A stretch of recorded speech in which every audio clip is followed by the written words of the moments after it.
Hello everyone, welcome back to our channel Login 8. In this video, I will guide you on how to update Discord app. So if you also want to update Discord app, this video is just for you. Follow the simple steps and you'll be able to do it. So it is very important to update your Discord application. If you update your Discord application, you'll be able to enjoy the latest features and benefits. Also, it is very important for the security and smoother performance of the application.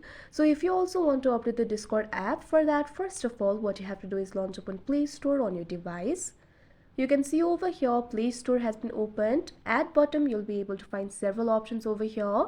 Simply tap on the search icon that you can see at the bottom right corner of your screen. Now after that you can see over here you'll be led to this kind of interface. Now what you have to do is tap on the search bar that you can see at the top. Now simply type in Discord. Now after that you can see over here you'll be led to this kind of interface. Over here you'll be able to find the application for Discord. All you have to do is tap on it. Now after that you can see over here you'll be led to this kind of interface. Right now you can see two options over here, uninstall and open. If your application is not updated, instead of open option you'll be able to find the option for update. All you have to do is tap on it.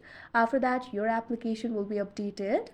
Once your application has been updated, you'll be able to find the option for open over here. That means your application is updated and you're using the latest version of the application. So that is how you update Discord app. I hope you found this video helpful. Thank you for watching. Make sure to like, share and subscribe to our channel.